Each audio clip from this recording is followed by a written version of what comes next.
Wir packen's an und wir reden drüber. Der Podcast über Flucht und Festung Europa, über Menschen, die fliehen und Menschen, die sie unterstützen. Jeden Monat neu.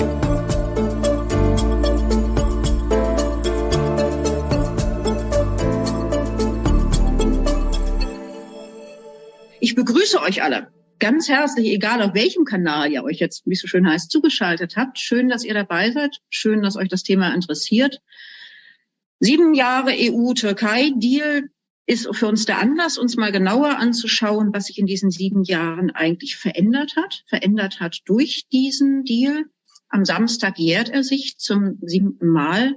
Wir wollen heute uns genauer angucken, was hat es für die sogenannte Balkanroute geändert. Das heißt, was hat sich für Menschen, die auf der Flucht sind, hat sich geändert für Menschen, die auf dem Weg in die Sicherheit in Europa, in Westeuropa sind. Was hat sich für die geändert, wenn sie auf dieser Route unterwegs sind? Die Bedingungen dort, wo sie aufgehalten werden, die Bedingungen dort, wo sie teilweise festsitzen, Tage, Monate, Jahre lang. Hat das was zu tun mit dem EU-Türkei-Deal? Was hat es damit zu tun? Und was machen wir dort eigentlich? Ich bin Mirjam Töter, ich bin die Vorstandsvorsitzende und Mitinitiatorin der Hilfsorganisation Wir packen's an. Wir veranstalten dieses Treffen heute, diese Veranstaltung. And I'm very happy to have as guests Alma from Velika Kladuša in Bosnia, from our partner organization Rahma, and also Betty who is active in Serbia, from our partner organization Collective Aid. Ebenfalls im Panel ist Lisa. Lisa ist Mitglied des erweiterten Vorstands von Wir packen's an, war selber bereits auch im Hilfseinsatz in Serbien. Diese Veranstaltung heute Abend wird zweisprachig stattfinden. Das heißt, Lisa und ich werden hauptsächlich auf Deutsch reden, Alma und Betty werden auf Englisch reden. Nach jedem Redebeitrag werde ich eine kurze Zusammenfassung in der jeweils anderen Sprache geben, damit auch Menschen, die vielleicht nur Englisch oder nur Deutsch sprechen, trotzdem so im Groben mitkriegen, worüber wir eigentlich diskutieren. So tonight's meeting will be bilingual. That means we will be talking in English and in German. Everybody will speak in their native or most fluent language. And I will give a short summary in the end in either German or English so that all of you are able to at least follow the discussion. Erste Frage in die Runde. Ich fange an mit Betty. Dass die drei sich selber vorstellen, finde ich, ist viel schöner, viel eindrucksvoller, als wenn ich das mache. Betty, would you just introduce yourself to our audience? Yes. Hi, everyone. It's really great to be here. My name is Betty, and I am currently based in northern Serbia, which is on the borders of Hungary and Romania. I've been with Collective Aid collectively for almost a year now, working not only at our Belgrade project, but also our project up in the north for the past, from 2020 to now 2022. I'm really excited to be here and share some of the observations and trends that we've seen from the field and also how the migratory patterns have changed over the past 2 years in this region. Vielen Dank, Betty. Betty ist seit ungefähr einem Jahr in Serbien aktiv für unsere Partnerorganisation Collective Aid. Sie freut sich darauf, mit uns ihre Erfahrungen, ihre Eindrücke, die sie dort gesammelt hat, zu teilen und auch über Veränderungen und der Migrationsmuster, die sie im Laufe dieser Zeit hat beobachten können und die im Laufe der letzten 7 Jahre stattgefunden haben. Next in the line is Alma. Alma, we're very happy to have you here. It's not the first time we have you as our guest in one of our events. Would you just introduce yourself? Good evening, everybody. My name is Alma. I work with an organization, Rahma, in Velika Kladuša, which is at the northern western border with Croatia. I've been working within the organization for more than 2 years, and in the whole refugee situation for more than 4 years. We'll be very glad to hear whatever is new and whatever is happening in other places. Vielen Dank, Alma.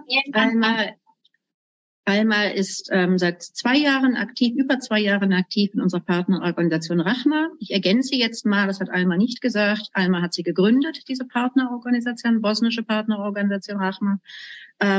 Bereits davor war sie bereits 4 Jahre also als Einzelperson aktiv in der Unterstützung von Geflüchteten an der Grenze von Bosnien nach Kroatien. Lisa, warum bist du jetzt hier heute dabei? Und Was machst du eigentlich bei Wir packen's an? Hi, ich bin Lisa und ich bin im erweiterten Vorstand bei Wir packen's an seit einem Jahr jetzt. Mitmachen bei Wir pack ich an natürlich schon seit 2 Jahren oder sogar ein bisschen länger.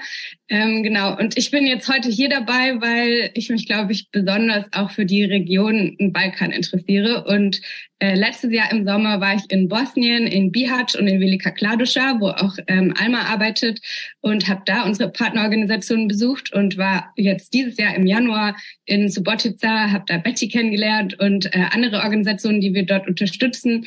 Und genau, ich glaube, es ist eine Region, die mir sehr am Herzen liegt, dass wir die nicht vergessen. Und ich glaube, deshalb bin ich heute dabei. Und ich bin total gespannt, was Alma und Betty heute erzählen werden. Dankeschön, Lisa. So Lisa is a member of our so-called extended board. We have an extended board of 8 people at Wir packen's an. Lisa said that she has been in Serbia, she has been in Bosnia visiting our partner organizations, and she would say herself that this region is very dear to her heart and that we should pay attention to it and look at it closely and not forget to look at that region, even though it might not be that much in the focus as other regions are. Meine erste Frage, wir reden ja heute über Balkanroute. Also Balkanroute, bitte, ich hebe jetzt nicht jedes Mal meine Finger, Balkanroute in Tüdelchen. Das ist der Begriff, der im deutschen Diskurs dafür oder im deutschen Medien- und öffentlichen Diskurs dafür genutzt wird. Warum das vielleicht nicht so der ideale Begriff ist, gucken wir uns später an. Ich benutze ihn jetzt erstmal trotzdem weiter, weil dann alle wissen, was damit gemeint ist. Aber bevor wir darüber reden, über die Situation in Bosnien und Serbien, wie sie sich verändert hat, wie sie heute ist, ganz kurzer Blick zurück. Vor 7 Jahren, Samstag vor 7 Jahren, ist der EU-Türkei Deal unterzeichnet worden. Wir benutzen diesen Begriff alle, wir kennen den Begriff alle, aber was genau ist denn das eigentlich, der EU-Türkei Deal? Und warum hat er so eine Bedeutung, wenn wir uns mit dem Thema Menschen auf der Flucht und dem Thema Migration und Flucht nach Europa beschäftigen? Lisa, erzähl uns mal was drüber.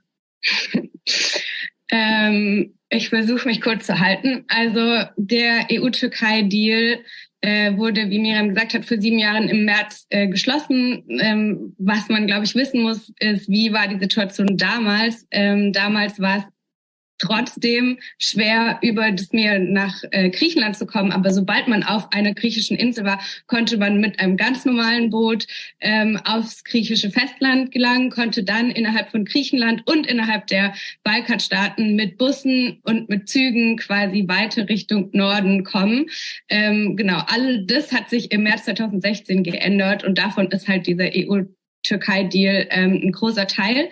Was dieser Deal besagt, ist, dass alle Geflüchteten, die illegal in Griechenland ankommen, zurückgebracht werden können, illegal von der Türkei in Griechenland ankommen, zurückgebracht werden können in die Türkei.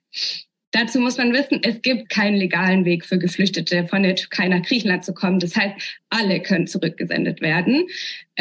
Außerdem alle Geflüchteten, deren Asyl abgelehnt wird, können zurückgeschickt werden in die Türkei. Als Gegenleistung hat die Türkei zugesagt, die alle anzunehmen, ihre Grenzen zu schützen, sozusagen diese Route über die Ägäis zu schließen. Und Europa sollte für jede Person, die die Türkei zurücknimmt, sozusagen eine syrische geflüchtete Person resetteln, sozusagen. Also die sollte von der Türkei nach Europa kommen, also so ein Austausch sozusagen. Dazu muss ich kurz sagen, nichts davon ist jemals wirklich in irgendwie relevanten Zahlen passiert. Es sind ungefähr 3.000 Leute von Griechenland zurück in die Türkei gebracht worden. Ungefähr 7.000 Leute wurden resettelt. Also das ist innerhalb von 7 Jahren eine lächerliche Zahl. Aber was anderes, was Teil dieses Agreements ist, sind 6 Milliarden Euro, die die EU an die Türkei gezahlt hat für Support von Geflüchteten. Genau, also das ist quasi, was dieser Deal enthält. Was er faktisch macht, ist eine Verletzung des Rechts auf Asyl, weil Menschen nicht Asyl stellen können, sondern direkt zurückgeschickt werden können. Eine totale Verlagerung der Verantwortung der EU, sich um die Sicherheit der Menschen zu kümmern, weil es gibt viele Anschuldigungen, wie Menschenrechte in der Türkei verletzt werden. Und es hat zu einer unglaublich schlimmen Situation auf den griechischen Inseln geführt, weil Überraschung, die Bürokratie ist natürlich viel zu langsam, um Leute schnell zurückzuschicken in die Türkei, sondern es ist ein langer Prozess. Und während dieses Prozesses wurden die Menschen auf den Inseln gehalten. Wir erinnern uns an völlig überfülltes Moria, Feuer in Moria und so weiter. Das ist quasi so eine direkte Folge, die von diesem EU-Türkei-Deal ausging. So Lisa just gave a kind of basic, very, very basic overview about what exactly is the EU-Turkey deal.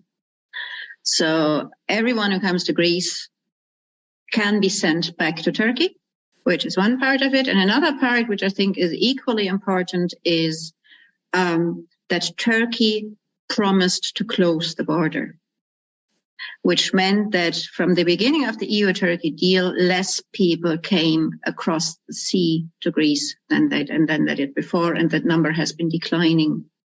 So das ist der EU-Türkei-Deal. Als wir angefangen haben, als wir packen es an, vor mittlerweile über 3 Jahren, war der Auslöser, dass wir begonnen haben, die Situation auf den griechischen Inseln. Die Situation auf Chios, die Situation auf Lesbos, die Situation auf Samos von Tausenden, auf Lesbos sogar Zehntausenden Menschen, die eingepfercht waren unter absolut unvorstellbaren, unmenschlichen Bedingungen und dort hart gesagt wie Tiere gehalten wurden. Sie durften nicht weiter nach Europa und sie sind aber nicht zurückgebracht worden und ihre Verfahren sind nicht bearbeitet worden. Vieles davon hat sich geändert im Laufe der letzten Jahre. Irgendwann haben wir angefangen, nicht nur nach Griechenland zu gucken, sondern uns auch nach Bosnien zu blicken, seit letztem Jahr auch nach Serbien.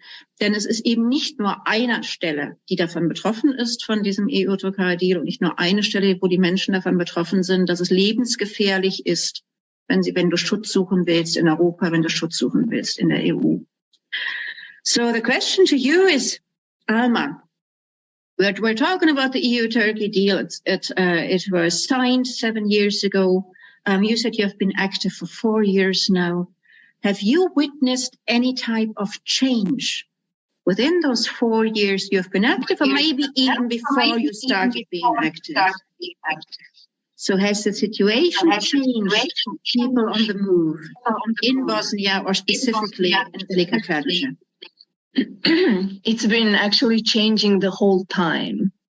Regarding the numbers, regarding the situation with the pushbacks, regarding the conditions of the people staying here. Not very much the conditions, maybe with the camps, but it's been changing the whole time. At the beginning, when the people started coming almost 5 years ago, the numbers were low. And then at some point we had more than 1,000 people in this. Kladuša is a very small town. So 1,000 people, that was really a lot. And then in the last year and a half, the numbers have been going down. And at the moment we are basically with several groups here and people who come to stay overnight and then go in again. So regarding the changes, these were the biggest ones that I've seen. When it comes to conditions, the people have mostly preferred to live outside of the camps. So that's still the same. Maybe during the winter, all the winters before, people were in the camps, but mostly the rest of the time, everybody was outside a camp. Das heißt, vor 5 Jahren haben die Menschen auf der Flucht angefangen, auch verstärkt nach Velika Kladuša zu kommen. Das ist ein ganz kleiner Ort, ein ganz, ganz kleiner Ort in Bosnien an der kroatischen Grenze. Und die Zahlen haben sich sehr verändert. Es gab dann Zeiten, da waren über 1.000 Menschen in diesem Ort, über 1.000 Menschen auf der Flucht, was für diesen kleinen Ort echt viel ist. Und dann sind die Zahlen noch wieder runtergegangen. Im Moment gibt es eigentlich nur kleinere Gruppen, die kommen, vielleicht 1, 2 Nächte übernachten und dann Alma sagt, on the game gehen. Da frage ich gleich nochmal nach und kann sie erklären, was damit gemeint ist. Das heißt, es hat sich die Menge an Menschen verändert, die diesen Weg gehen oder versuchen, diesen Weg zu gehen. Die Bedingungen, sagt Alma, haben sich nicht groß geändert. Und zwar weder die Bedingungen in den Lagern, die es gibt, noch die Bedingungen außerhalb der Lager. Und die meisten Menschen auf der Flucht, wenn sie die Wahl haben, haben es dort vorgezogen, außerhalb der Lager zu sein. Und sind eigentlich nur im Winter, wenn die Bedingungen besonders hart waren, teilweise in die Lager gegangen. So I'm going to ask you, Alma, you said they only stay for 1 or 2 nights and then they go on the game. It's a term that we've been using for years now. So they started calling it the game because when we asked for the explanation, they said you either win or lose. So that's why it's a game. Yeah, so they stay for a night or two, or just maybe for several hours until it gets dark if they come during the day, and then the game starts. Since we don't have many people now, so I would say most of the people who come manage to go from here. But the route through Bosnia has also changed in the last month. So now we have, for example, before most of the people would come to our canton, Unasana, either Bihać or Velika Kladuša. But now it's moved. The place where they try to cross is now more on the eastern part of the country, in this small place. But they don't stay there. People don't stay there. It's not the same as here still. They don't stay there. They come from the camps. And maybe it is now because similar to here, because they also stay there for several hours and then try to go. But I've seen people and I've heard that a lot of them also do manage to cross. Das heißt, die Route, das Game, die Frage, was ist das Game, das Spiel, wird es auf Deutsch übersetzt heißen, ist ein Begriff, den die Menschen auf der Flucht selber geprägt haben. Und als sie angefangen haben, darüber zu reden, und Alma sagt, dann haben wir auch nachgefragt, warum benutzen sie diesen Begriff? Und die Erklärung ist, es ist wie ein Spiel, entweder du gewinnst oder du verlierst. So, wobei gewinnen heißt, du schaffst es in die Sicherheit der EU zu gelangen, verlieren heißt, du riskierst deine körperliche Unversehrtheit, teilweise riskierst du auch dein Leben dabei. Die Routen, sagt Alma, haben sich auch verändert, auf den Menschen innerhalb Bosniens unterwegs sind und versuchen, von Bosnien aus in die Europäische Union zu gelangen. Es ist weniger jetzt über die Region, in der sie lebt, Velika Kladuša oder auch Bihać. Das hat sich teilweise verlagert hin weiter in den Osten Bosniens. Ihr Eindruck ist, dass es im Moment ein relativ hoher Anteil der Menschen schafft, rüberzukommen, denn sie kommen nicht wieder zurück. So, woraus sie schließt, dass sie es geschafft haben, die Grenze zu überqueren. Es sind aber zahlenmäßig viel, viel weniger, als es in der Vergangenheit waren. So one final question to you, Alma, and then it's Betty. So you said routes have changed. They have changed over the past 5 years. Numbers have changed over the 5 years, but you also have the impression that routes within Bosnia have changed over the last couple of months even. What is your explanation for that? The latest information from the people who are coming from Serbia to Tuzla, which is also near the border with Serbia, they say that they've heard, and it is true, it has been happening in the last months when we still had more people here. The problem is that the police at our canton collects whoever they find, they bring them to the camp in Bihać. And people don't want to go to the camp because it's far from any border. So it's far to go to try to cross. So they prefer going this other way. That was their main explanation for this.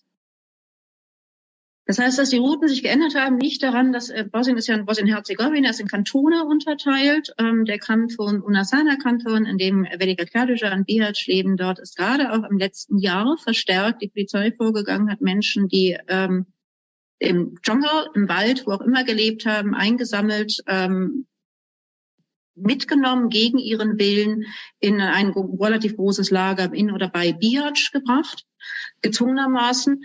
Und die Menschen, die auf dem Weg in die Sicherheit Europas sind, die wollen das vermeiden. Denn dieses Lager ist unglaublich weit weg von jeder Ortschaft und auch unglaublich weit weg von jeder Möglichkeit, die Grenze zu überqueren. Und da aber die Polizei im Unasana-Kanton das sehr, sehr häufig und sehr, sehr gründlich in Anführungszeichen macht, hat die Route sich geändert und die Menschen gehen zum Beispiel eher über Tuzla und dann von da aus möglicherweise auch nach Serbien weiter. This brings us to Betty and what is happening in Serbia. So Alma just said routes have changed now very recently. People don't try and cross that much from Velika Kladuša, but they might take a route that leads them through Serbia. So the question to you, Betty, is looking back over, you have been there for 1 year, but you probably know what happened before you came. So how have things changed over the past 7 years, situation for people on the move in Serbia? Absolutely. And I think similar to Alma, like things ebb and flow, of course, at these borders, especially between Serbia and Bosnia, which are both part of the Western Balkan route that, at least for the last year, has been documented in many cases to be the most popular, let's say, entry route into the EU at the moment. So I can speak to, let's say, the past 7 years from my personal experience, but of course, to my understanding, there was definitely an influx before 2016 in terms of migratory flows into and people on the move into the EU. But unfortunately, we've seen the fortification, militarization, and securitization of these borders, especially on the Hungarian and Serbian side, which has made people's journeys very much difficult in Serbia. And this has been quite consistent throughout the past 7 years when we talk about a lot of people being stuck in Serbia with little support structures, and also a failure for the Serbian government a lot of times to continue investing in the support and protection of people on the move who are stuck in this situation. And even when people do try to cross or go on game, as Alma referred to, they're met with increased different forms of violence at the borders, and of course, illegal pushbacks where the lack of recognition of their request for asylum. So over and over again, these people's rights have been violated on different fronts as they pass through and stay in Serbia.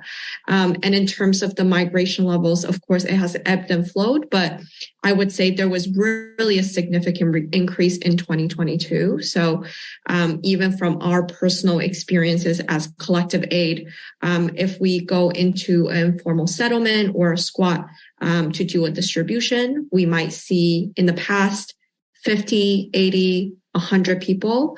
But in 2020, particularly in the summer and fall, we will regularly do distributions for 500 to 700 people who are staying at the squat. And this is just per one location. And we've seen multiple different types of these informal settlements grow and grow across the area. But of course, with that comes even harsher backlash and state response, but also EU's response to align a lot of Serbia's migration policies with theirs. And so we've seen multiple steps such as regular evictions, more surveillance of people on the move and more harassment of people on the move, more actions to evict and take people to camps so they're moved away from the borders.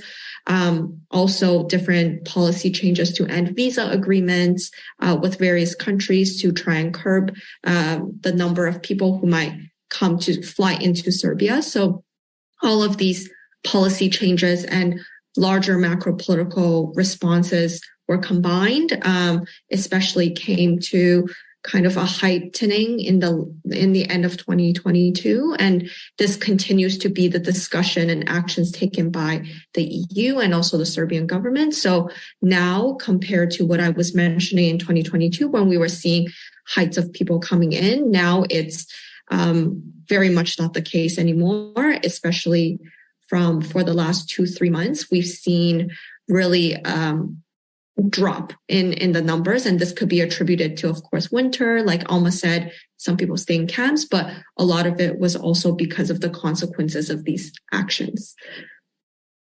Manches von dem, was Betty gerade geschildert hat für die Situation und die Veränderung auf der Situation in Serbien, ist sehr ähnlich zu dem, was Alma vorher gesagt hat. Das heißt, das war eine der hauptsächlich gewählten Routen, die dann durch Serbien und eigentlich von da aus weiter zum Beispiel auch nach Ungarn gehen sollte. Gleichzeitig ist aber nach 2016 gerade auch diese Teile der Europäischen Union, also die Grenze Ungarns, ganz massiv befestigt worden, ganz massiv auch repressiv dort vorgegangen worden gegen Menschen, die versuchen, die Grenze zu überqueren.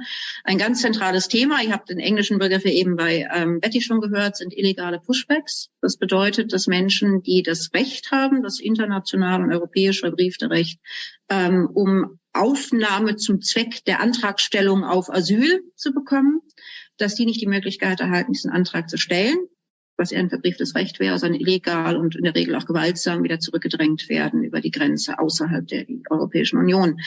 Betty hat erzählt, dass aber nicht nur von der Europäischen Union aus, dass dieses Grenzregime ganz massiv verstärkt und, wie gesagt, auch militarisiert worden ist, auch eine ganz starke Kriminalisierung von Flucht dabei stattgefunden hat, sondern auch von der serbischen Seite aus. Das heißt, es gibt mehr Überwachung, es gibt mehr Kontrolle, es gibt mehr Schikane.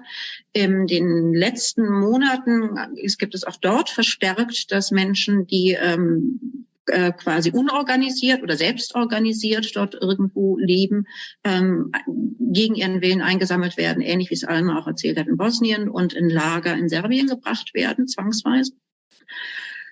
Und was Betty auch geschrieben hat, ist, dass es in den letzten Monaten, dass es in 2022 mehr Leute waren, als sie jemals dort erlebt haben in den vergangenen Jahren, im Sommer und im Herbst.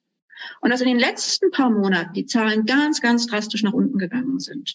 Und dass die Erklärung, die Sie dafür haben, die Analyse, die Sie haben, ist einerseits klar, es hat immer auch was mit Winter zu tun. Winter ist kalt, das Wetter ist schlecht. Menschen versuchen es vielleicht weniger oder bleiben in den Lagern, weil es dort ein bisschen mehr Versorgung gibt. Aber es hat auch was damit zu tun, dass auch von Serbien aus, dieses Grenzregime verstärkt worden ist. Das heißt, Leute kriegen keine Visa mehr, die früher Visa bekommen haben, um zumindest nach Serbien legal einzureisen.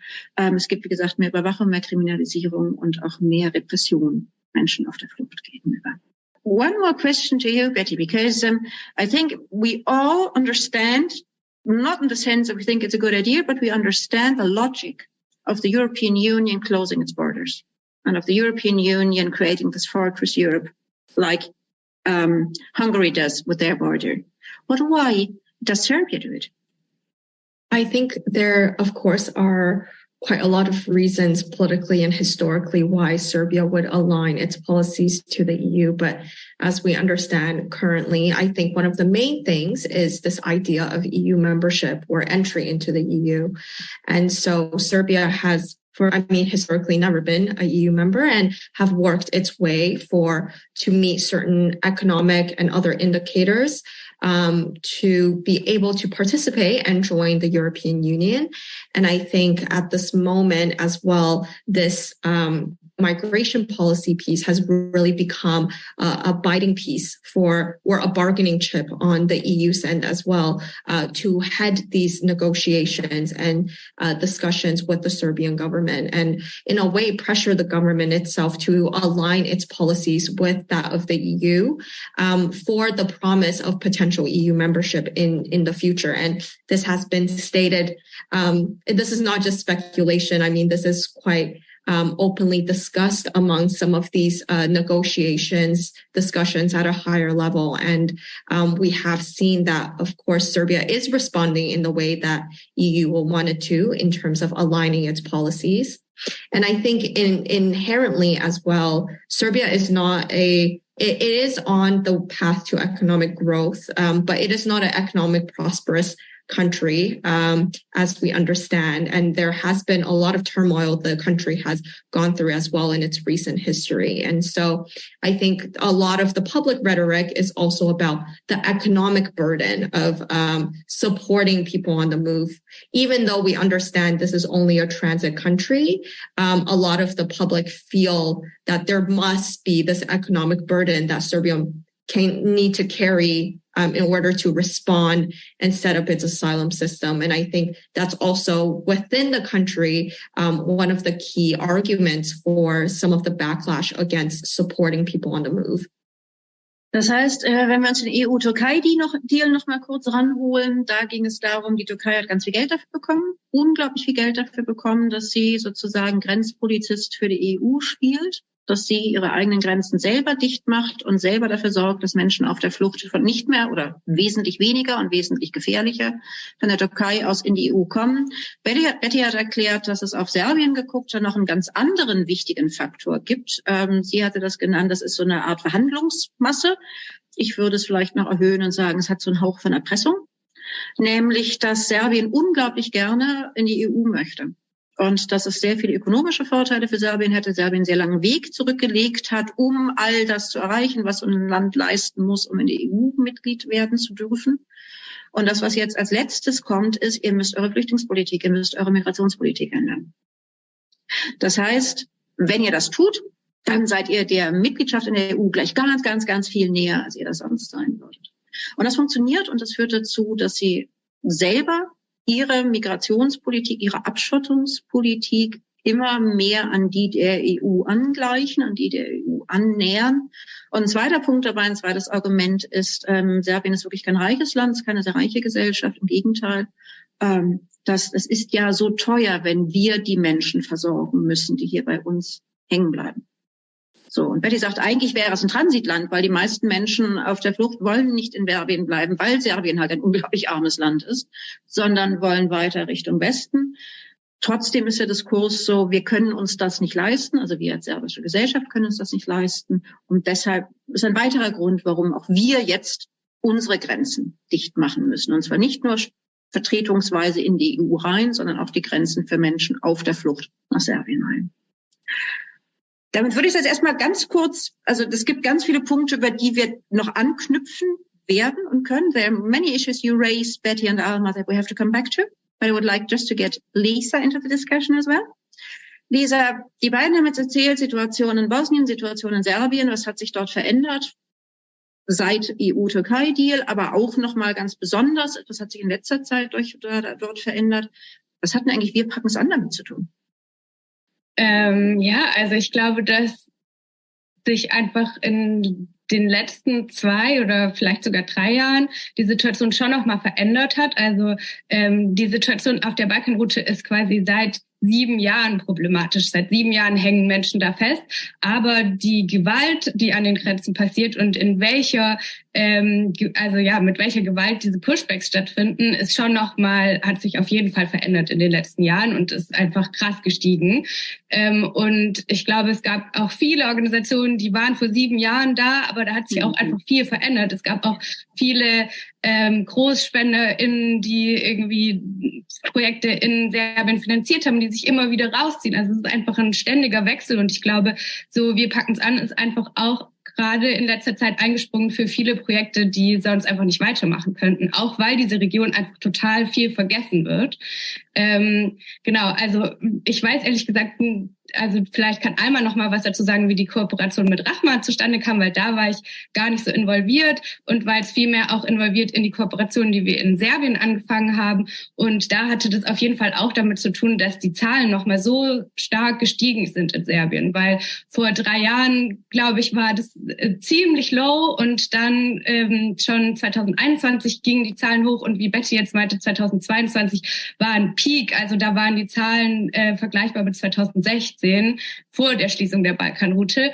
Und deshalb glaube ich, wir sind eingesprungen, weil da Menschen festsitzen und vergessen werden und versorgt werden müssen. Und was klar ist und was sich seit 7 Jahren nicht verändert hat, ist, dass das alles gestemmt wird von kleinen Organisationen wie Collective Aid, wie Rahma und finanziert wird von kleinen Organisationen wie uns, was alles auf Spenden basiert ist und was Arbeit ist, die ehrenamtlich gemacht wird. Und also ich weiß, dass vielen das nicht klar ist und auch vielen Geflüchteten ist es tatsächlich nicht klar, dass wir nicht die UN sind, wenn wir dort arbeiten, sondern dass es wirklich auf Spenden basiert, durch die Zivilgesellschaft gestützt wird, dass Menschen dort nicht verhungern und erfrieren. So I asked Lisa, what exactly does Wir packen's an have to do with the situation in Serbia, the situation in Bosnia? And she said that the situation there has not changed that much. The numbers have changed, but the situation has not changed that much. What has changed on the one hand is the violence of the pushbacks, the frequency and the violence of the pushbacks. And what also has changed is that organizations, small civil society organizations who might have been active 6 or 7 years ago are no longer active or no longer have the funding to be active. So 2 years ago, Wir packen's an started jumping in feet first to fill a gap. And in Bosnia, and now they've started doing the same in Serbia because the organization, all the support for refugees or people on the move is provided by very small civil society NGOs, which is most people in Germany are not aware of. Most of the refugees themselves are not aware of, that we are not the United Nations or we are not the UNHCR. But it's very small, very completely volunteer-based NGOs who actually make sure that people don't freeze to death and don't starve. Lisa said she is much more aware of how cooperation started in Serbia, because that's some place where she has been active herself, and she was involved in starting the cooperation with collective aid, for instance, with you, Betty. But she wanted to ask you, Alma, maybe you could say a few words about how cooperation started for you and Rahma with Wir Packen's An, because that was much earlier. Yeah, it was much earlier, and it was at a time when we had other people here, meaning other organizations also helping. And as you remember, we came in contact through another organization, but unlike some other organizations who left us, you are still here. So, yeah. I guess you've seen the situation yourself when you came, and even though things have changed, we are very glad that you're still with us. As I said, at that time when we had a lot of people here, a lot of organizations would come when they see the situation. Yes, a lot of them helped at that time. But when the numbers went down, not many people stayed with us. It was like, okay, when everybody was talking about the situation in Bosnia, then everybody was interested in it. And then when nobody talked anymore, when there weren't any reporters telling the people what's happening here, then it seemed like everybody left. So that also has changed. Das ist entstanden, die Kooperation, sagt Alma, zu einem Zeitpunkt, wo, also dass wir uns das erste Mal begegnet sind, also auch Alma und ich uns das erste Mal begegnet sind, das war am Anfang 2021, also vor etwas über 2 Jahren. Und da gab's mehr Aufmerksamkeit für Bosnien, für die Situation von Geflüchteten in Bosnien und vor allen Dingen auch in der Region Bihać und Velika Kladuša. Und das ergänzt sich jetzt, hat Alma nicht gesagt, denn da war kurz nach Weihnachten das Lager Lipa abgebrannt. Das ist ein Lager in der Nähe von Bihać, was da oben könnte man es fast sagen, in Bergen liegt. Das ist abgebrannt, kurz nach Weihnachten, wenn ich mich richtig erinnere. Und dann gab es die Bilder von Menschen, die in Flipflops und T-Shirt in dünne Decken gewickelt in so hohem Schnee standen. So, es war teilweise nachts -8 Grad, -10 Grad. Und das hat ganz viel Aufmerksamkeit gebracht. Und dann gab es viele Hilfsorganisationen, die da waren. Und dann sagt Alma, und dann gab es irgendwann keine Aufmerksamkeit mehr und keine Medien mehr und keine Öffentlichkeit mehr dafür. Und dann gab es auf einmal auch keine natürlich Unterstützung mehr und keine anderen Hilfsorganisationen. Und sie sagt, das fand ich gerade sehr schön. Das Schöne daran an Wir packen es an ist, wir sind immer noch da, obwohl es gerade keine Aufmerksamkeit mehr gibt und keine Medienberichte darüber.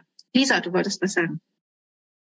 Ja, ich wollte das einfach nur noch mal kurz hervorheben, dass es einfach sehr, sehr wichtig ist, dass es gibt einfach Strukturen in Serbien und in Bosnien, die gibt es jetzt seit vielen Jahren, also teilweise auch schon seit 7 Jahren oder 5 Jahren oder 3 Jahren. Und diese Strukturen bauen sich auf, aber die sind natürlich auch abhängig von Spenden und abhängig von Aufmerksamkeit. Und was Alma gerade gesagt hat, die Aufmerksamkeit geht runter, wenn nicht mehr so viele Menschen da sind. Und ich glaube, so von meiner Perspektive, ich schaue jetzt seit 7 Jahren auf diese Region und die Zahlen gehen halt die ganze Zeit hoch und gehen runter. Und immer wenn sie runtergehen, dann schaut niemand mehr hin. Und immer wenn es nicht totale Katastrophe ist, dann schaut niemand mehr hin. Aber es ist nur nicht die totale Katastrophe, weil halt die ganze Zeit Organisationen da sind, die das auffangen. Und ich habe das jetzt auch letztes Jahr mitbekommen, dadurch, dass es ja auch so ein Shift gab irgendwie von Bosnien nach Serbien. Plötzlich gingen die Zahlen hoch in Serbien, runter in Bosnien. Und die bosnischen die Organisationen, die in Bosnien sind, hinterfragen dann die ganze Zeit, sollten wir hier sein, ist es berechtigt und so weiter. Und ich glaube, das ist halt so wichtig, diese Strukturen zu erhalten. Also auch wenn die Zahlen halt mal runtergehen, dann müssen die Strukturen, die sich über lange Zeit aufgebaut haben, halt trotzdem irgendwie erhalten werden, damit, wenn die Zahlen wieder hochgehen, da Menschen sind, die sich auskennen und irgendwie also schnell reagiert werden kann. Und ja, ich finde das einfach sehr wichtig, das nochmal hervorzuheben, dass es super problematisch ist für die Organisationen vor Ort, dadurch, dass die Aufmerksamkeit die ganze Zeit sich so verändert. Und dass es wichtig ist, einfach konstant diesen Support zu erhalten. So Lisa, I wanted to support something Alma said, which is there are certain instances in time when there is attention there, when there's media attention there, when there is public attention, then the small organizations on the ground get support. Then attention shifts to, I don't know, that time it was Lipa burned down, so the next catastrophe was maybe Moria, or it was Chios, or it was somewhere else. So the whole attention shifts. And that means donations, money shifts as well away from those spots. And this I wanted to emphasize the importance of, even if there's not that much attention, or even if the numbers of the people on the move change, that the infrastructure needs to be kept up. Because when you look back over the past 7 years, there were times when there were many people in Velika Kladuša, there were times when there were many people in Serbia. Then again, routes shifted, routes changed, numbers changed. But the infrastructure needs to be there for the time when they shift back again. So even at times when there are not many people, when there's no public attention, when there's no media interest, the infrastructure needs to be kept alive. And but this is something most people, the public, doesn't understand. Wenn du unsere Arbeit unterstützen oder selbst mit anpacken willst, dann folge uns auf unseren Social-Media-Kanälen und geh auf unsere Webseite. Du kannst Geld spenden, Sachen spenden, Zeit spenden, als helfende Hand unsere Arbeit dauerhaft fördern und in unserer Lagerhalle mit anpacken. Alle Links dazu findest du in den Shownotes.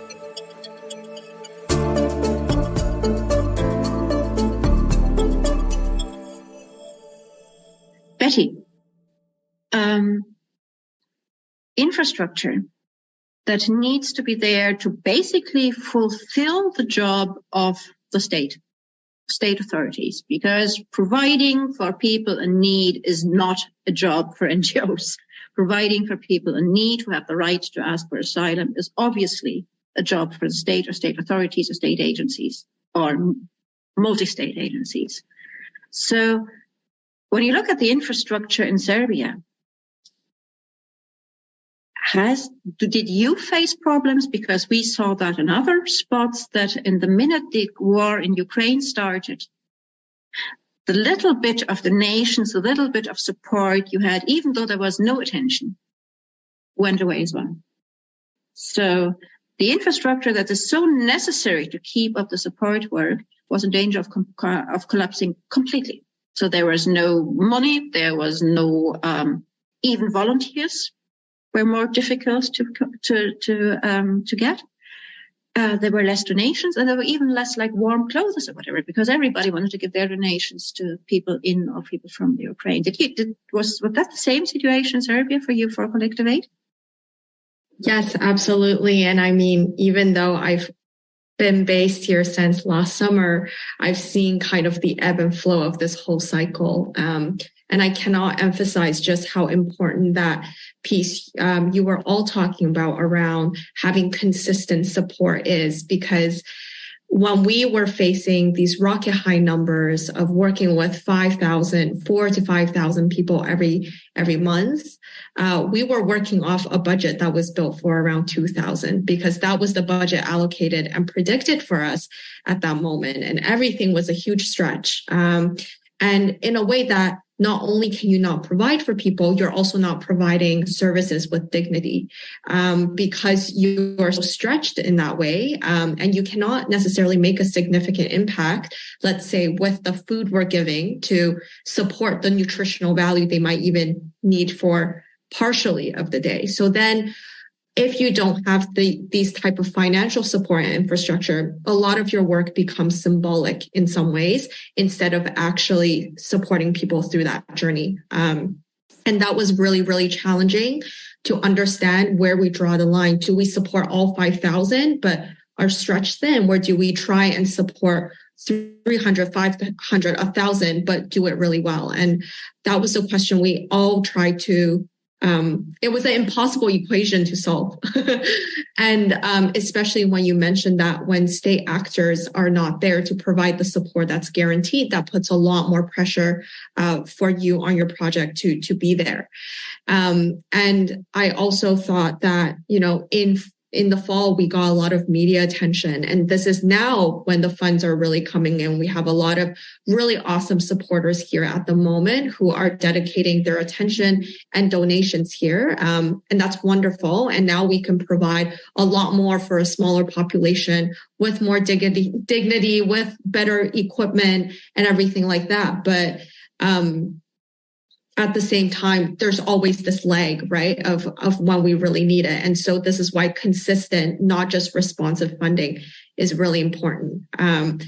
That's the funding piece. And then you also mentioned some of the material donation piece, which is always a challenge for the Balkans, not only because it is quite under-focused, despite it being the most popular route or most populated route last year for entry into the EU.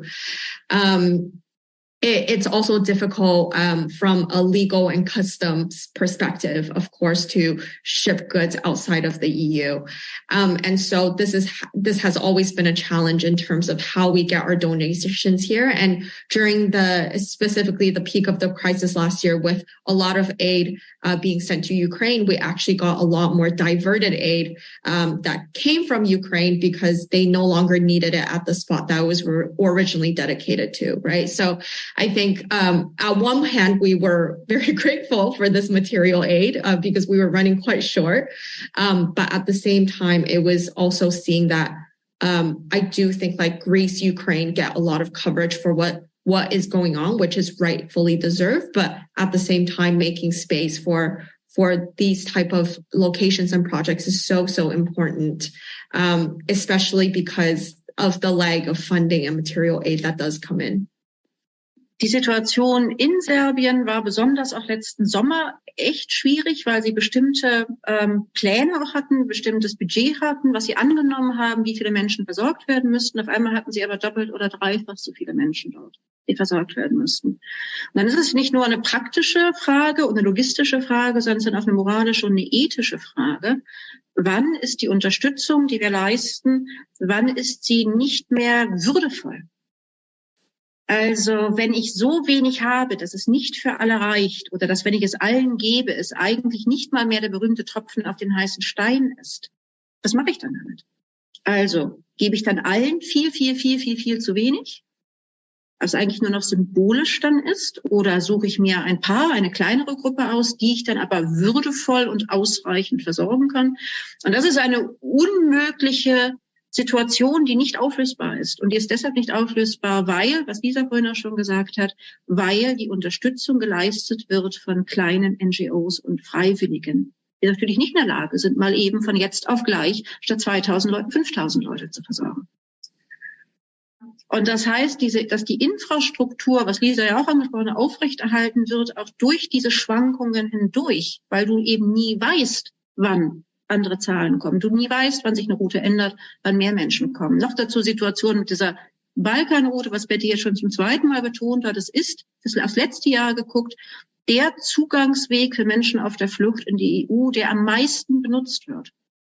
Was nicht heißt, dass er am sichersten ist und nicht heißt, dass er am ungefährlichsten ist, aber es ist vielleicht der gerade am gangbarsten wirkt für Menschen, die sich auf den Weg machen müssen nach Europa. Und trotzdem hat es eigentlich keine Aufmerksamkeit und es ist nicht sichtbar, es wird nicht gesehen, es wird nicht dargestellt in öffentlichen Medien, was heißt, es bekommt kein Funding, es bekommt keine finanzielle Unterstützung und es bekommt schon gar nicht dann, wenn es auf einmal mehr Menschen werden, ganz schnell die Unterstützung. And I would like to pick up one of the issues you raised, Betty, and go to Alma with that, the issue of supporting people on the move with dignity. Because I remember, I think it was almost 2 years ago, Alma has been to Berlin for a public meeting we'd organized. And she was on the panel, and there was also the question, what is the worst? Something like, what is the worst that people on the move are confronted with? Or what do they need most? And Alma's answer, as I remember, was, no, it's not food and it's not clothes, but it's being treated with dignity. So, Alma, how would you, and you have experienced yourself with the situation that you don't have enough for everyone, or you don't have what people really need. So how do you solve this equation of supporting people on the move with dignity? I was listening to Betty speaking about the situation now when they have a lot of things to give. And I remembered how it seemed easier when we had more people here, because then everybody was bringing something. When we don't have, I mean, this problem, and it has always been very difficult to treat everybody the same, to help everybody. You have 3 pairs of shoes and 10 people asking for them. And then how do you decide what to do? Like, we've struggled with this so many times. And I remember every time new volunteers would come here, they would go crazy. Like, after some time, we learned, I don't know if it was a good way ever, but we somehow decided that we need to decide again who gets it, who doesn't. And I remembered volunteers just going crazy about it. Like, what do we do now? What do we do? It's very difficult. They would go and buy things with their own money sometimes if they can't. This problem has always been very difficult. It has always been difficult to treat people the same and to show them that you actually do understand and that you do respect them. Because I always, I said before, I think that that's the most important thing here. A lot of time you would hear people saying, thank you for the food, thank you for the shoes, for everything. But what we appreciate the most is being treated as humans. I've seen a lot of cases when they weren't treated as we should treat everybody. And it hurt me a lot. But it hurt me more when I saw that they were behaving, people on the move behaving as it was normal. During all these years, they got used to being treated badly. They got used to that. At some point, they thought, maybe they didn't, but they somehow accepted that that's how they're going to be treated. And I've heard a lot of times people saying, we don't need anything, just sit here with us, just listen and talk to us. And I think that has been something that I will remember always. It's not the hurrying around and bringing shoes and food, and it's how do people feel?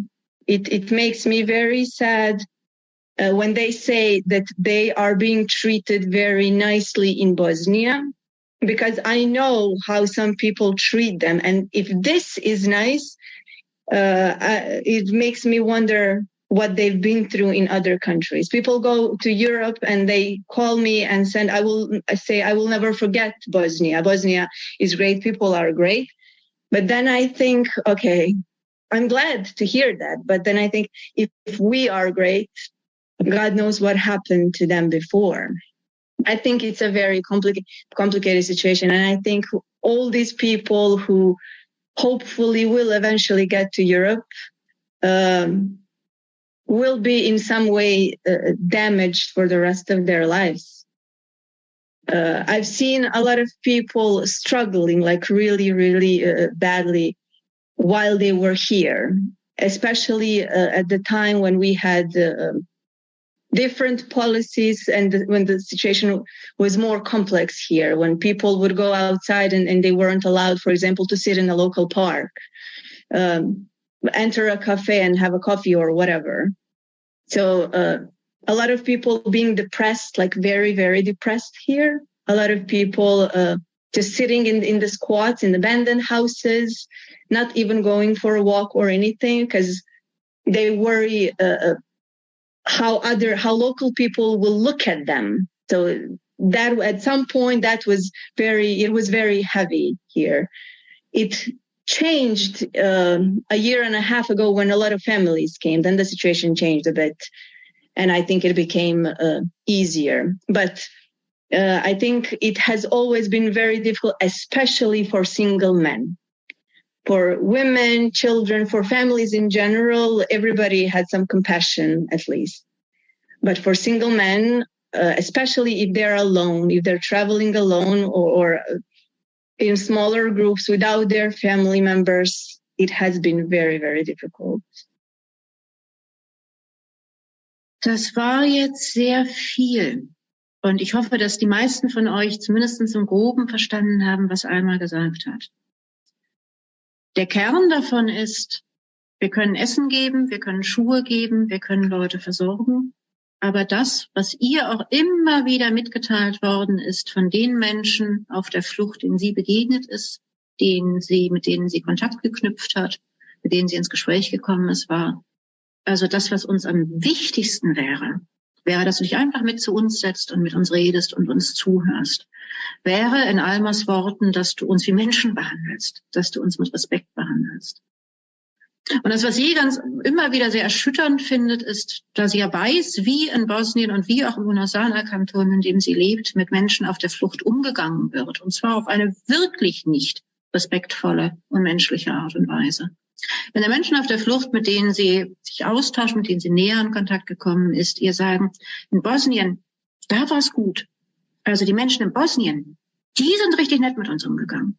Und sie dann denkt, um Himmels Willen, wie war denn das anderswo, wo die unterwegs waren, wenn das hier, was mit ihnen passiert, gut ist?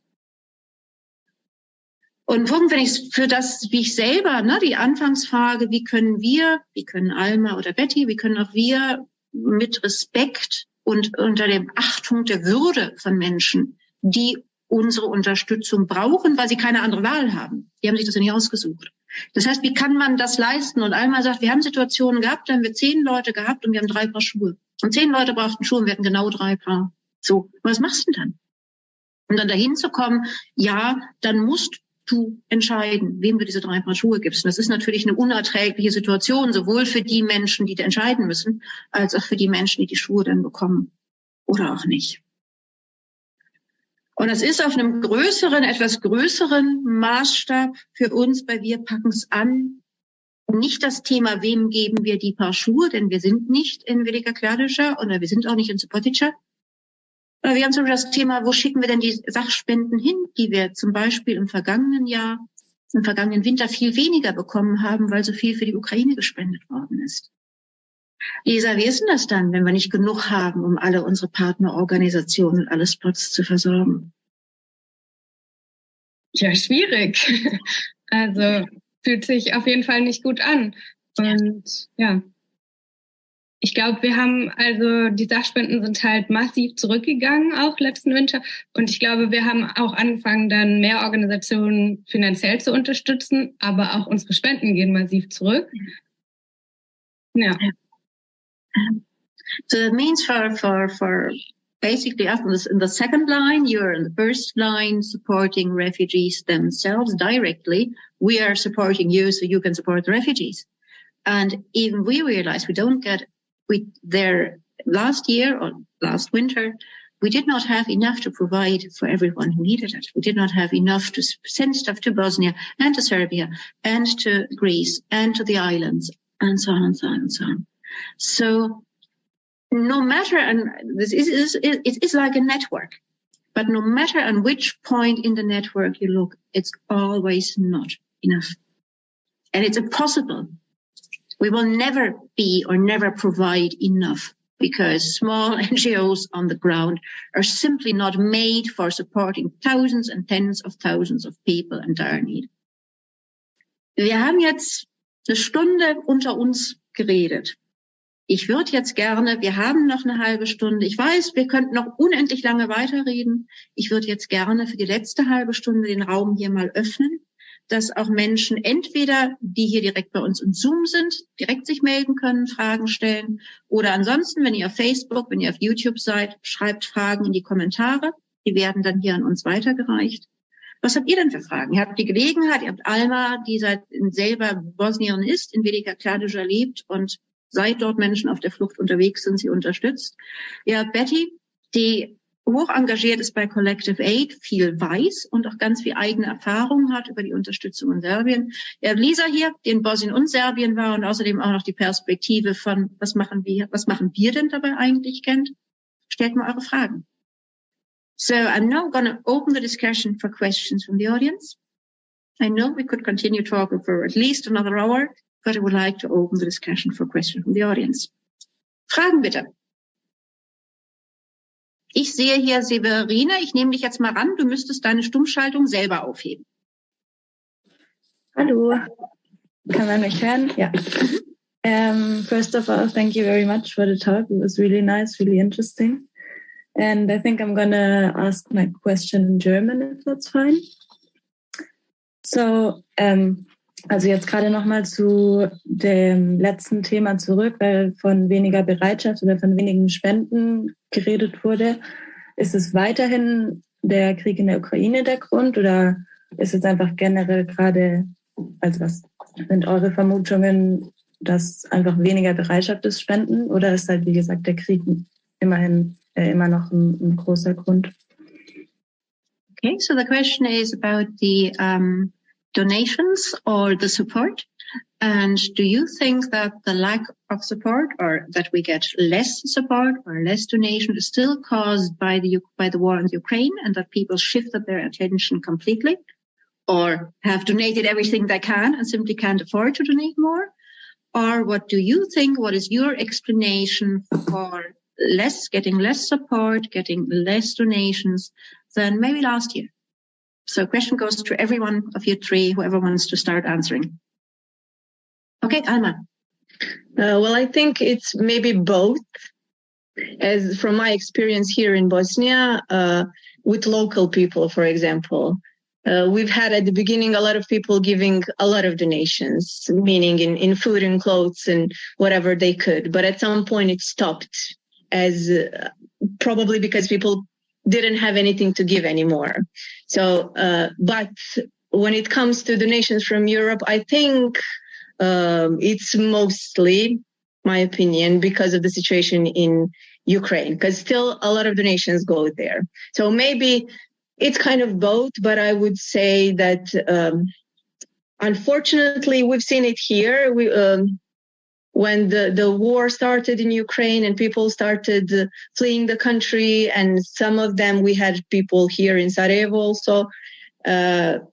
I've heard and I've seen people writing things as people from Ukraine are very much welcome here. People in Bosnia offering them their houses to stay in for free and any help they could. But at the same time, we had people here living outside, freezing in cold, and being looked at with not very nicely, let's say it that way. So I think it has influenced the whole situation a lot. Das heißt, Alma sagt, da gibt es zumindest jetzt auf Bosnien bezogen zwei Gründe. Der eine ist, dass die lokale bosnische Bevölkerung am Anfang sehr gegeben hat und sehr gespendet hat, also sowohl Kleidung als auch Geld, und die haben einfach nichts mehr. So, das ist so der eine Aspekt. Und der andere sagt sie, ja, Krieg in der Ukraine, seitdem der begonnen hat sich auch in Bosnien viel verändert. Es gibt auch Leute, die aus der Ukraine geflohen sind nach Sarajevo. Und grundsätzlich sind die Menschen sehr willkommen, werden sehr willkommen geheißen. Bosnische Menschen bieten denen ihre Häuser an. Und sie sagt, den Unterschied auszuhalten, dass es gleichzeitig Menschen gibt, die von anderswo geflohen sind und die schon seit langem irgendwo auf der Straße, im Wald oder in Ruinen leben und denen ganz anders begegnet wird, nämlich ablehnend begegnen wird, das ist schon heftig. So what do you think? Okay, Betty first, Lisa second. Yeah, I of course agree with Alma in terms of just in general how the discrepancy comes with supporting different types of population as well.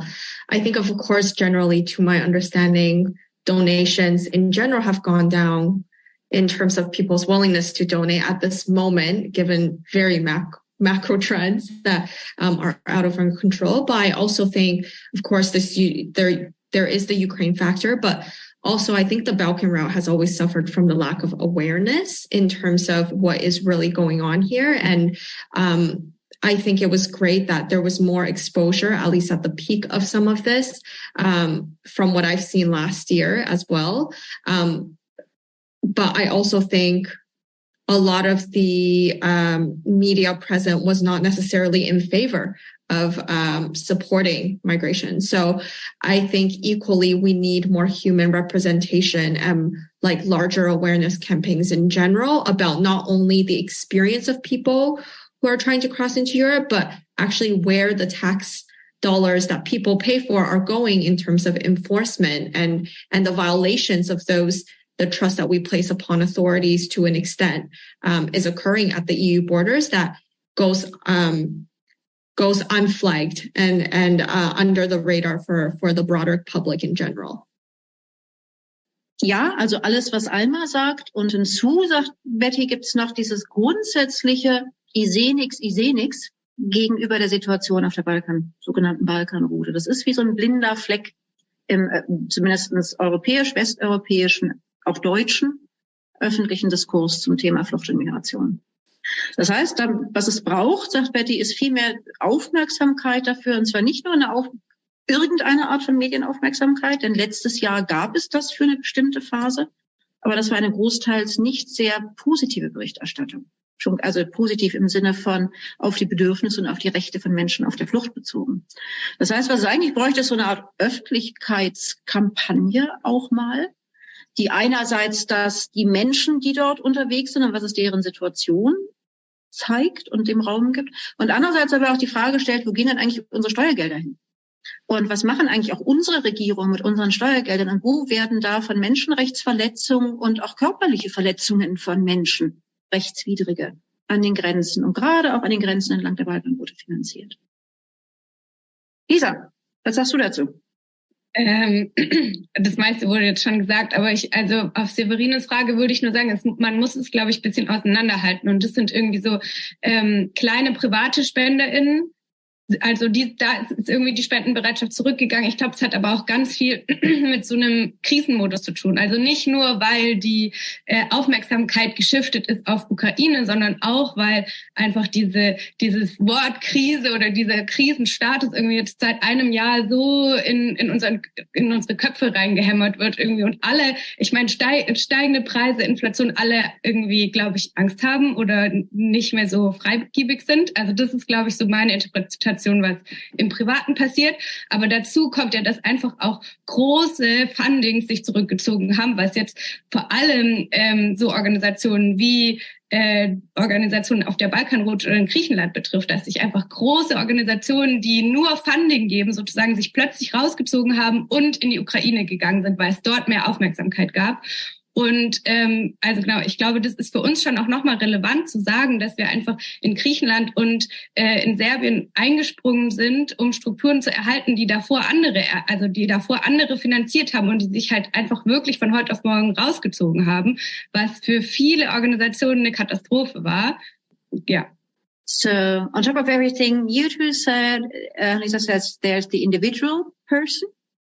And part of their reason to not be able or willing or open-minded right now for support and donating might be this, it's crisis. We're in a major crisis, and this is the main discourse. The main public discourse is a discourse of crisis.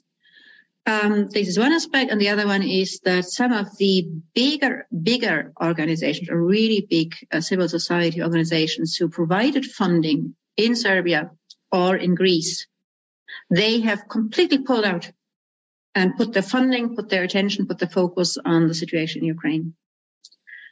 So that's kind of working hand in hand. Ich würde gerne mal kurz nachhaken und hoffentlich gibt's danach dann die nächste Frage. Das klingt jetzt ja alles sehr fatalistisch. So ein bisschen, ne? Wir kriegen keine Spenden, wir kriegen weniger Unterstützung, Strukturen wackeln. Was machen wir denn da?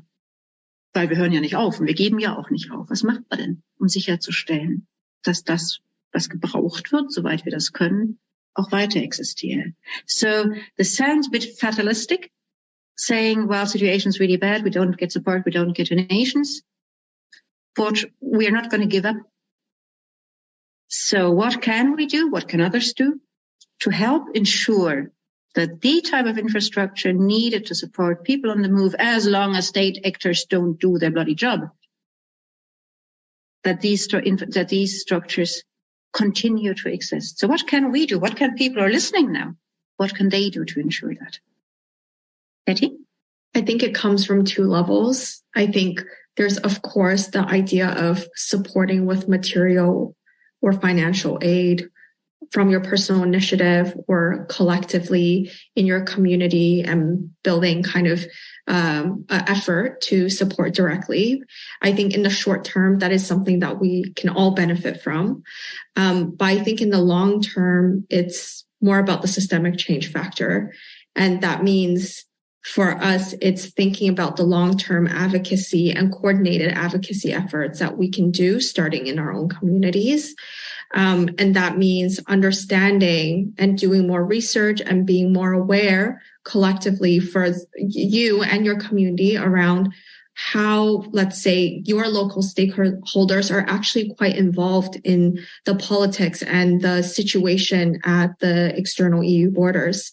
And being able to bring awareness to that community and engage, let's say, your government, your representatives for broader change. And I think this is where we're talking about a year, 3 year, 5 year, 10 years from now, where the change will actually come from. Because I mean, in the ideal world, and this is what we all want, is for a lot of these grassroots support structures to no longer be needed in these spaces. And of course, we need to take both approaches of supporting these structures as much as we can, but also making sure that in the long term, we can actually eradicate the need for these structures through that conversation at a higher level. And that starts with that awareness that I think especially the Balkan route, as I was saying, was lacking a lot of times in most of the EU countries. Das heißt, einerseits natürlich alles tun, was wir tun können, um die Menschen auf der Flucht dort, gerade auch jetzt auf der Balkanroute weiter zu unterstützen, um die Infrastruktur aufrechtzuerhalten. Ja, aber die Lösung, eine wirkliche Veränderung, muss eine systemische Veränderung sein. Das bedeutet politische Arbeit, das bedeutet Öffentlichkeitsarbeit, das bedeutet Advocacy-Arbeit, eventuell auch mit Abgeordneten, mit Parteien, mit Regierungsvertretern, Vertreterinnen. Ich würde mal sagen, das bedeutet für uns als Wir packen es an ganz viel, da ist Lisa gleich nochmal dran. Aber es bedeutet auch für jeden und jede Einzelne, die hier gerade zuhört, etwas. Denn das ist etwas, das kann ich auch tun, wenn ich kein Geld habe oder wenn ich nicht genug Geld habe, um gerade spenden zu können.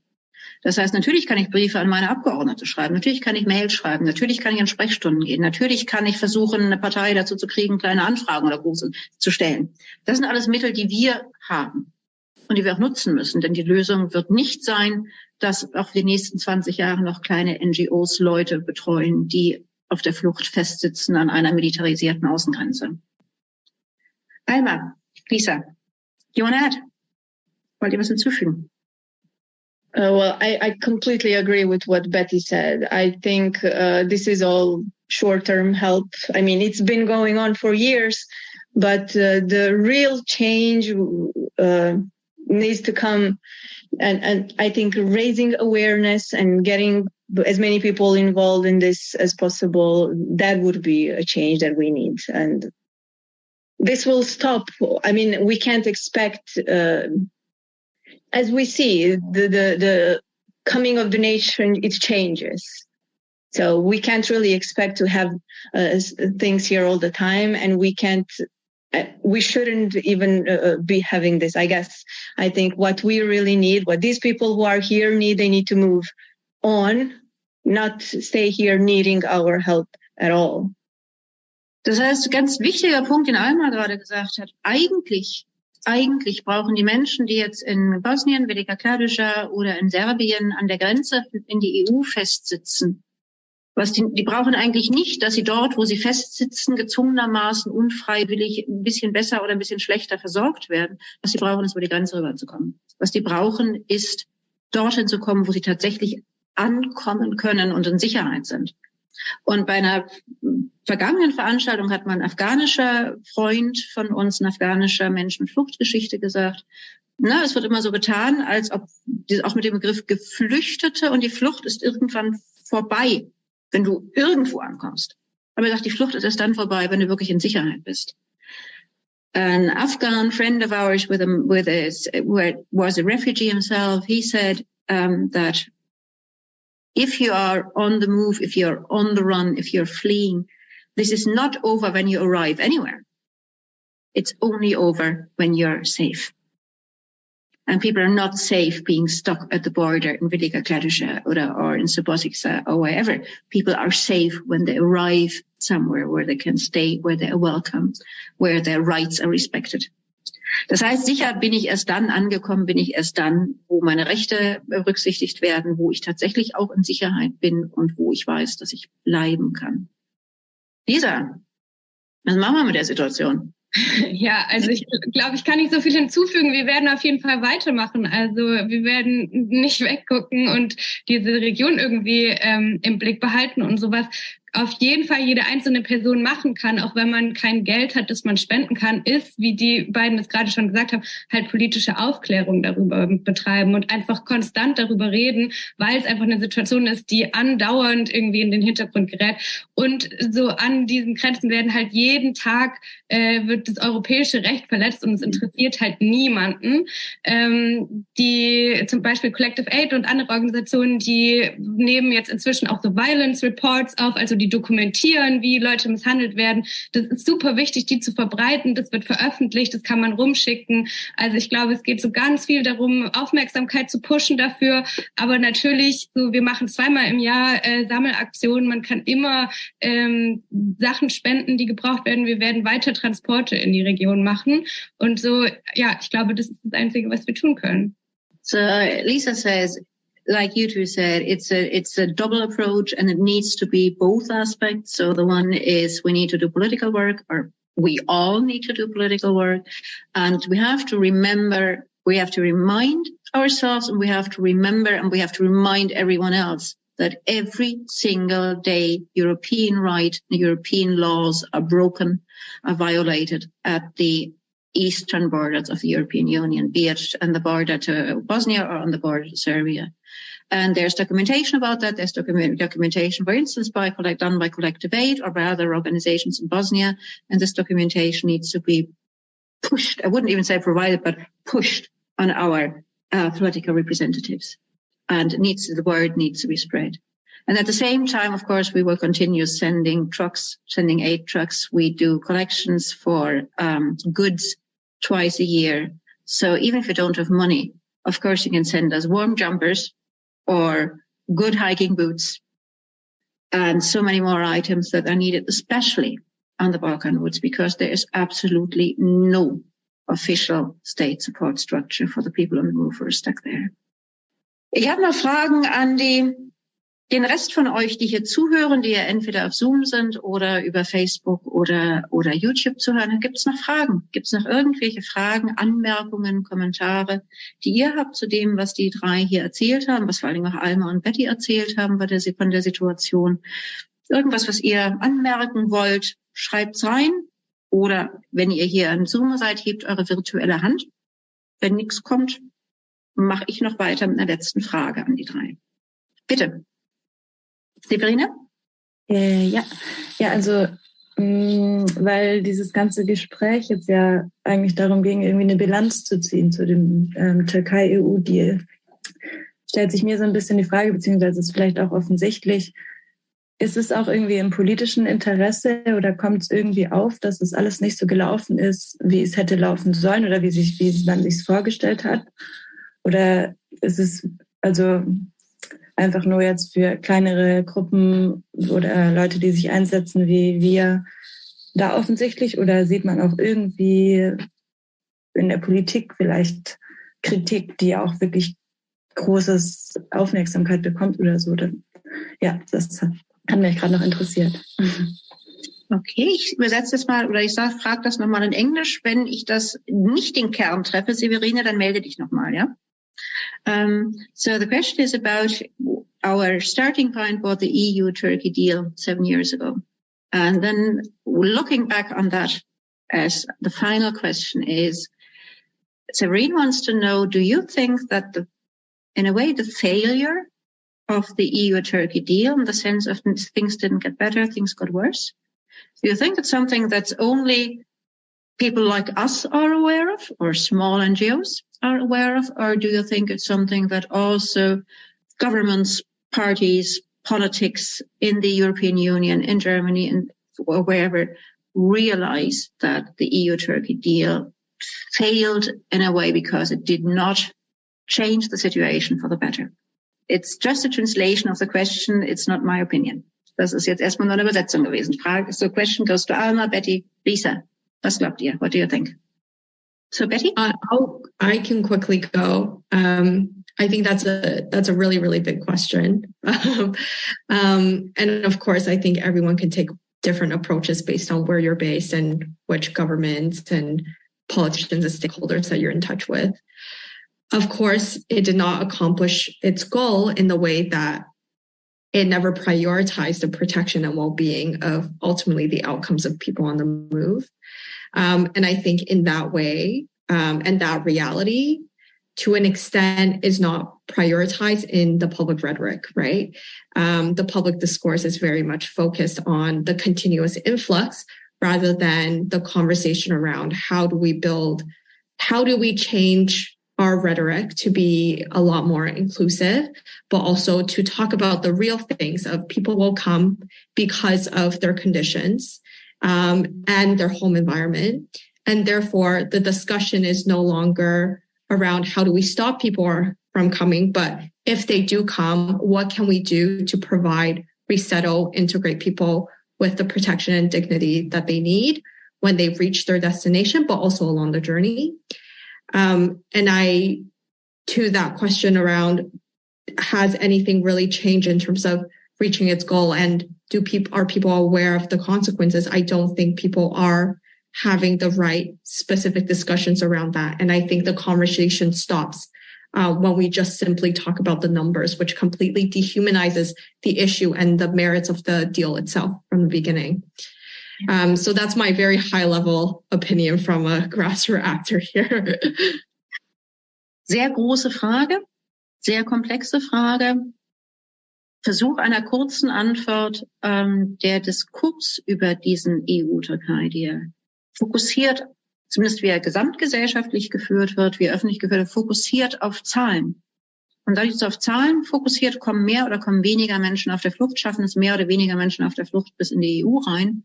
Werden die Menschen entmenschlicht, die dort unterwegs sind.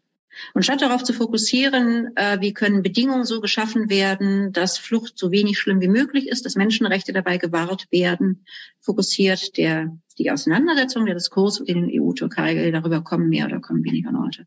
Und das ist eine unmenschliche Diskussion, aber auch eine absurde Diskussion, denn Menschen werden weiterkommen.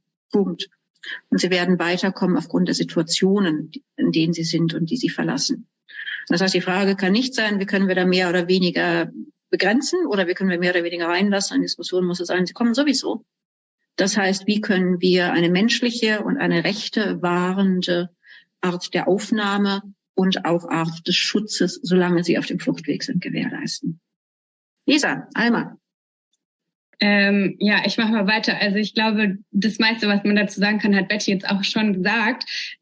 Ich glaube, was wichtig ist zu sehen, ist, dass eigentlich ziemlich offensichtlich ist, dass alles, was dieser Deal bewirkt hat, eigentlich nur eine absolut schlimme Verschlimmerung dieser Situation ist, ne? Sowohl auf der Balkanroute als auch auf den griechischen Inseln, als auch in der Türkei. Und ich glaube, es ist eigentlich klar und trotzdem dreht sich diese Diskussion ja weiter darum, wie können wir irgendwie die Zahl der Menschen, die die EU betreten, begrenzen, obwohl klar war, dass mit einem Deal das trotzdem nicht funktioniert, weil Menschen weiterkommen werden, weil die weiter Schutz suchen werden und weil die halt weiter alle Hürden versuchen zu überwinden, um in Sicherheit zu kommen.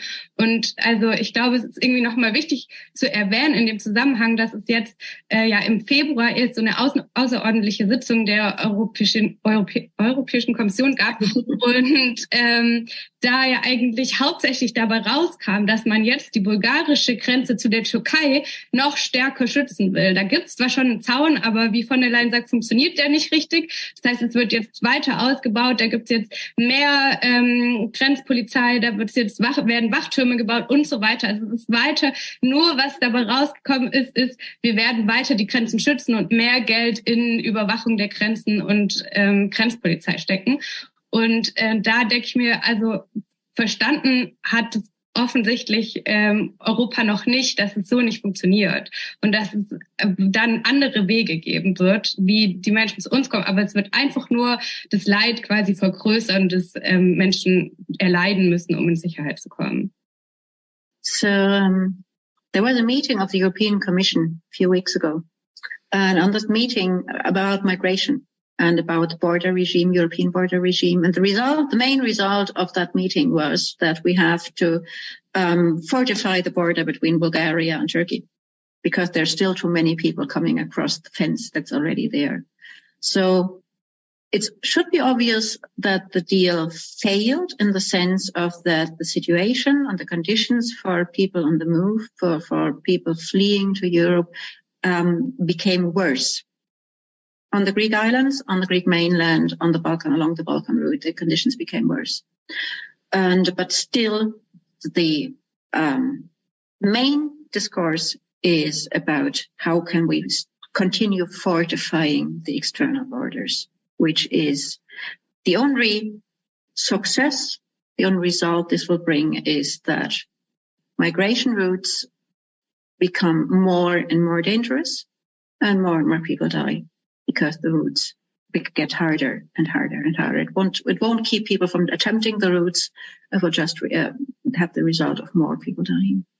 Alma, anything you want to add?